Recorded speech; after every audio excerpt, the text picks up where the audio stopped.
최근 소문에 의하면 곧 출시를 앞둔 갤럭시 Z 폴드 7은 8.9mm대의 두께를 가져 역대 출시된 폴더블 스마트폰 중 가장 얇은 두께를 가진 폴더블 스마트폰이 될 수도 있습니다. 지금까지 출시된 갤럭시 폴드들이 중국제 폴더블 스마트폰과 비교했을 때 너무나도 떨어지는 약점 중 하나였는데요. 배터리 용량에 대한 아쉬움이 존재하긴 하지만 그래도 가장 얇은 폴더블 스마트폰이라는 타이틀만 가져오더라도 지금까지 갤럭시 폴드와 비교하면 전혀 다른 모습을 보이는 거죠.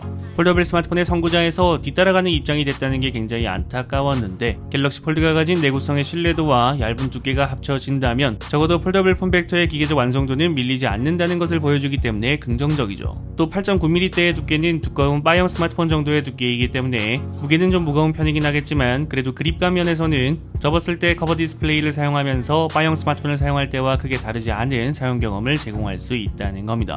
이러한 얇은 두께를 적용시킬 수 있는 가능성을 높여주는 새로운 부품 적용에 대한 보도가 나왔습니다. 국내 IT 매체 디일렉의 보도에 따르면 삼성전자 갤럭시 Z 폴드 7에는 티타늄 소재의 백플레이트가 탑재된다고 합니다. 백플레이트는 힌지에 필요한 기어와 축, 브릿지 타입 기구 등이 포함되지 않은 폴더블 패널과 힌지 사이의 지지부 역할을 한다고 합니다. 마케팅 용어로는 흔히 내장 힌지라고 부르는데 중국 제조사 폴더블 스마트폰이 불러일으킨 폴더블 스마트폰의 슬림화의 유행으로 인해 갤럭시 Z 폴드 7의 두께를 얇게 만들기 위해서 티타늄 소재의 백플레이트를 적용한다고 합니다.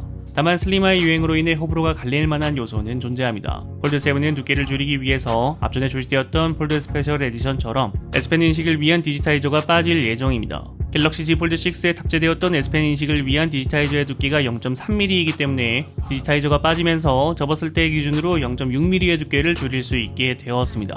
하지만 그렇다고 해서 S펜이 사라지는 것은 아닐 수도 있습니다. 삼성은 디지타이저 없이 S펜을 사용하기 위해서 아이패드에서 사용되는 애플 펜슬과 같은 작동 방식이 AES S펜이 개발되어 왔다고 합니다. 그렇다면 S펜에 배터리가 내장될 거고요. 필기감이 어떻게 될지가 주목되겠습니다. S펜을 수납하는 방향을 원하셨던 분들에게는 아쉽지만 향후 몇 년간은 S펜 수납은 기대하기 힘들 것으로 보입니다. 여러분들은 이번 갤럭시 Z 폴드 7에 대해서 어떻게 생각하시나요? 배터리는 아쉬울지 몰라도 적어도 외관에서 불만은 더 이상 없을 것으로 기대가 됩니다. 폴더블 스마트폰 선구자의 위치를 더 굳건하게 만들 수 있을지 여러분들이 생각하시는 갤럭시 Z 폴드 7에 대해서 댓글을 남겨주시면 감사드리겠습니다. 시청해주셔서 감사합니다. 지금까지 알비였습니다.